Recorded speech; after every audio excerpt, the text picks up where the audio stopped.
Wyoming Territory, autumn 1887. The first snow had not yet fallen, but the air already carried the sharp bite of winter. A narrow stagecoach rolled slowly into the quiet town of Silver Creek, its wooden wheels crunching over the dusty road before stopping in front of the general store. Most travelers climbed down with excitement or purpose, eager to greet friends or begin new lives. Emma Carter stepped onto the street with neither. She carried only a faded leather suitcase, a small cloth satchel, and a folded letter she had read so many times the edges had become soft. The letter had been written 6 months earlier by her Aunt Margaret. "Come west, Emma. Silver Creek isn't much to look at, but it's honest. I have a little cottage and enough room for both of us. We can grow old together." Those words had kept Emma hopeful during the endless train rides and dusty wagon roads stretching across half the country. Now they were all she had left. She walked toward the address written on the envelope, asking directions from a shopkeeper. The man's smile disappeared the moment she mentioned Margaret Carter. "You didn't hear?" Emma's heart tightened. "Hear what?" He lowered his hat respectfully. "Margaret passed away nearly 2 weeks ago. Pneumonia." The word struck harder than any winter wind. She stood perfectly still. "No. I'm sorry, miss." She thanked him softly before turning away. For several minutes she wandered without knowing where she was going. The little cottage she'd imagined waiting for her now belonged to the bank until unpaid taxes could be settled. She had no family left, almost no money, and nowhere else to travel. By late afternoon she found herself sitting on the wooden bench outside Silver Creek's boarding house. She counted her money. $4.60. Enough for 2 nights. Maybe 3 if she skipped meals. Emma stared across the quiet street, wondering how a person could travel nearly 2,000 miles only to discover they had arrived too late. She didn't notice the young boy until a cheerful voice interrupted her thoughts. "Mr. says sad people always look at the ground." Emma blinked. Standing before her was a boy of about 10 wearing oversized boots and a brown cowboy hat much too large for his head. He studied her with complete seriousness. "Are you sad?" Emma couldn't help smiling a little. "I suppose I am. My name's Noah." "Emma?" He nodded proudly. "I've never met anyone from back east before." Before Emma could answer, another voice called firmly, "Noah." A tall rancher crossed the street with long, confident strides. He removed his hat. "I'm sorry, ma'am.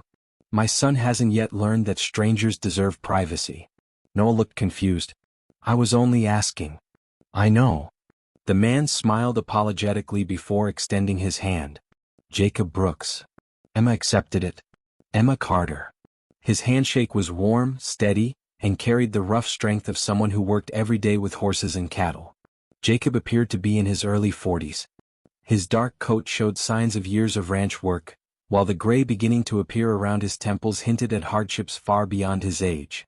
Beside him stood a little girl hiding quietly behind his arm. She couldn't have been older than 7. She peeked shyly at Emma. "This is my daughter, Lily." Emma smiled gently. "Hello, Lily." The little girl whispered so quietly Emma almost missed it. "Hello." Jacob noticed Emma's suitcase. "You just arrived?" "This morning." "You visiting someone?" Emma hesitated. "I was." Something in her answer caused Jacob's expression to soften. "My aunt passed away before I got here."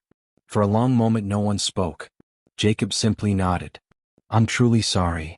There was no empty sympathy in his voice. Only understanding.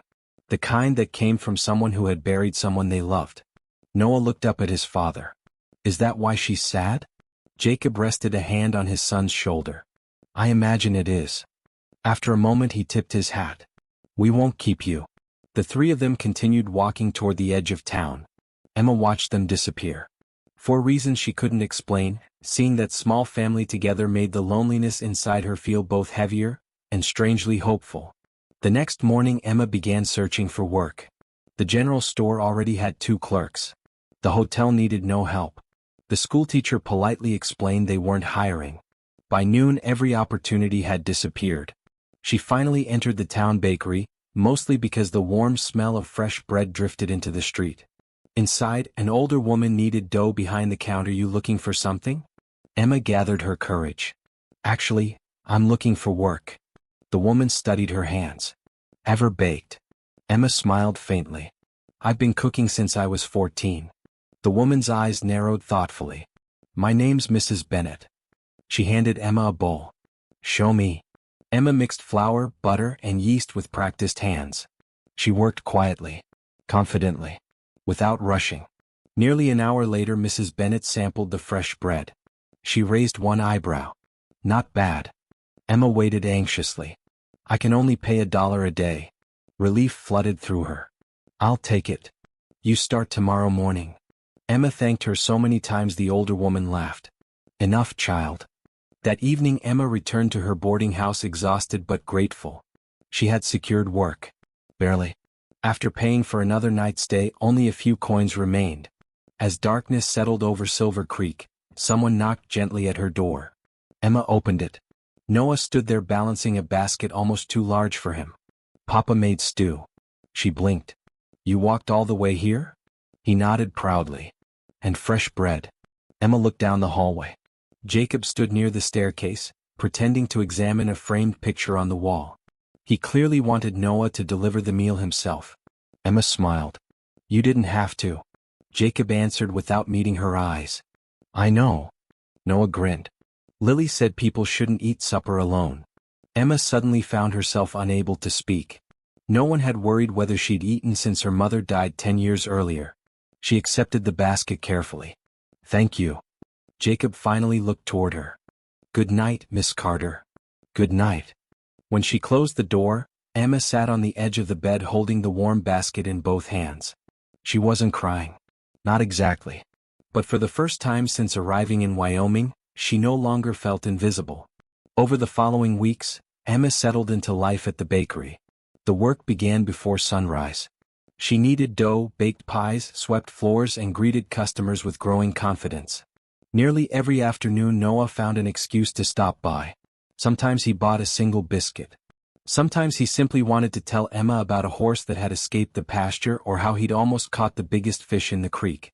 Lily usually stood quietly beside him, clutching wildflowers she never admitted were picked especially for Emma. Jacob visited far less often. But whenever he entered the bakery, Emma noticed he always asked how business was before asking how she was. It was his quiet way of making sure she was managing without embarrassing her. One rainy evening Mrs. Bennett mentioned something unexpected. You know your boarding bill? Emma looked up nervously. What about it? It's already been paid through the end of the month. Emma stared. That can't be right. Mrs. Bennett shrugged. Mr. Brooks settled it yesterday. Emma immediately removed her apron. I'm going to pay him back. Mrs. Bennett chuckled. Good luck arguing with that man. The Brooks Ranch sat a mile outside Silver Creek. Emma arrived just before sunset. Jacob was repairing a wooden fence when she approached. He looked surprised. Miss Carter. She held out several folded bills. You paid my rent. He leaned against the fence. I did. I can't accept charity. It wasn't charity. Then what was it? Jacob considered the question carefully. It was helping someone until they could stand on their own. Emma extended the money again. I still intend to repay you. Instead of refusing, Jacob smiled.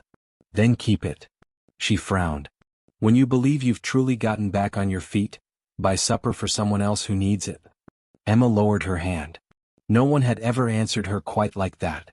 At that moment Noah came racing across the pasture. Emma? He nearly knocked into her. Lily made you something. The little girl shyly handed Emma a tiny bundle of pressed wildflowers tied together with blue ribbon. Emma knelt. They're beautiful. Lily smiled for the first time. I picked the blue ones because they're your favorite. Emma blinked. How did you know? You always stop to look at them on your walk. Emma looked toward Jacob. He simply smiled quietly. Some people noticed far more than they ever said. As the evening sun disappeared behind the Wyoming hills, Emma stood among the small family she had met only weeks before. For the first time since leaving the East, Silver Creek no longer felt like a place where she'd become lost. It was beginning, slowly, gently, to feel like a place where she might finally belong. Nearly a month passed before Emma realized she no longer counted the days since arriving in Silver Creek. Instead, she measured time differently. By the smell of fresh bread rising before sunrise. By Noah's endless stories about horses that always grew bigger with every telling. by Lily's shy smiles that appeared more often each week, and by the quiet moments when Jacob Brooks would tip his hat as he entered Mrs. Bennett's bakery, asking for 2 loaves of bread while somehow making certain Emma was doing well without asking directly. Winter settled over Wyoming with surprising speed. Snow covered the ranches surrounding Silver Creek, turning the rolling hills into endless blankets of white. The bakery became busier than ever. Families wanted warm bread, apple pies, and cinnamon rolls to brighten the cold mornings. Emma worked harder than she ever had before, but she welcomed every exhausting day. Work meant purpose. Purpose kept loneliness away. One Saturday afternoon, Noah burst into the bakery carrying snow across the wooden floor. "Emma?" Mrs. Bennett sighed dramatically. "You'll melt half the mountain in my bakery, young man." "I forgot." Noah hurried outside, stomped the snow from his boots, and returned with an embarrassed grin. "My father wants to know if you'll come for supper tomorrow." Emma smiled. "I'd be happy to." Sunday evening arrived with gentle snowfall. Emma wore her warmest blue dress beneath a thick wool coat before walking toward the Brooks Ranch. Smoke drifted from the chimney. Light glowed warmly through the windows. For the first time in many years, someone was expecting her. Before she could knock, the front door swung open. Noah stood there smiling. "I told Papa you'd be early." Jacob appeared behind him. "You also told me she'd arrive before sunset." "I wasn't far off." Jacob laughed softly. "No, you weren't." Emma stepped inside. The house felt different from the last time she had visited. A fire crackled in the stone fireplace. Fresh pine branches decorated the mantel. Lily had arranged tiny wildflowers inside a glass jar despite the middle of winter. She proudly pointed toward them. "I saved the last ones before the snow." "They're beautiful," Emma said. "They remind me spring always comes back." Jacob watched the exchange quietly. Something about seeing his daughter smile so freely filled him with gratitude he found difficult to express. Dinner was simple. Roasted chicken, potatoes, fresh bread, apple pie Emma had secretly baked that morning. Conversation flowed naturally. Mostly because Noah made silence impossible. He explained how one of the ranch horses had escaped through a broken gate. He proudly described helping repair the fence. Jacob raised an eyebrow. "You handed me nails." "I handed them very well." Emma laughed. "I believe him." Lily looked toward Emma. "Papa doesn't laugh much." The room suddenly became quiet. Jacob rubbed the back of his neck. "I suppose I don't. But you do when Emma comes." Emma lowered her eyes, feeling warmth rise to her cheeks. Jacob looked toward the fireplace, pretending to study the flames. Children had an incredible talent for saying truths adults tried to hide. After supper, Noah hurried outside to build another snowman. Lily followed him. Jacob and Emma remained on the porch. Snowflakes drifted gently through the night. Neither hurried to speak. Finally Jacob broke the silence. "When my wife Sarah passed away." He stopped. The words still carried weight. "I thought I could manage everything alone." Emma listened quietly. "The ranch survived." He looked toward the barn. "The children survived." His voice softened. "But surviving isn't the same as living." Emma understood. More than he realized. "I spent years believing depending on someone made a person weak." She looked toward the snow-covered fields. "Now I think refusing help can be just as lonely." Jacob nodded. "I think you're right." During the weeks that followed, Emma began spending more time at the ranch. Not because anyone asked, because it felt natural. She helped Lily learn to sew small blankets for her dolls. She baked fresh bread every Sunday. She planted winter vegetables inside a small greenhouse beside the house. One afternoon she wandered behind the barn and discovered an abandoned flower garden hidden beneath weeds and snow. The old wooden fence leaned sideways. Broken stone borders surrounded empty soil. Jacob found her standing there. "My wife planted that garden." Emma remained silent. "I haven't touched it since she died." He stared at the frozen ground. "I couldn't." Emma knelt beside the old flower bed. "Would you mind?" She smiled gently. "If I brought it back?" Jacob looked surprised. "You'd do that?" "I think she'd want someone to." For the first time in years, Jacob walked into the forgotten garden. Together they cleared broken branches, straightened loose stones, planned where spring flowers would bloom. It wasn't simply a garden anymore. It became the first thing they built together. By early spring the entire town noticed the changes. The Brooks Ranch looked alive again. Children laughed outside. Flowers surrounded the porch. Fresh curtains hung in the windows. Even Jacob smiled more often. People talked. Most were happy. A few were curious. One afternoon, however, Emma received an unexpected visitor at the bakery. His name was Thomas Walker. He owned the largest mercantile store in the neighboring town. Well-dressed, respectable, successful. After polite conversation he asked quietly, "Miss Carter, would you consider having dinner with me next Saturday?" Emma hesitated. Thomas was kind, well-respected. Any woman in Silver Creek would have accepted immediately. "I'll think about it." He smiled confidently. "I'll be waiting." That evening Emma walked home more confused than she had been in months. Thomas offered security, a comfortable future, everything she had once believed she needed. Yet when she imagined leaving Silver Creek, she didn't think about the bakery. She didn't think about the town. She thought about Noah laughing as he chased horses across the pasture. She thought about Lily slipping her tiny hand into hers. She thought about Jacob standing quietly beside a forgotten garden, trusting her enough to help him bring it back to life. For the first time, Emma admitted the truth she had tried so hard to ignore. She wasn't staying because she needed a place to live.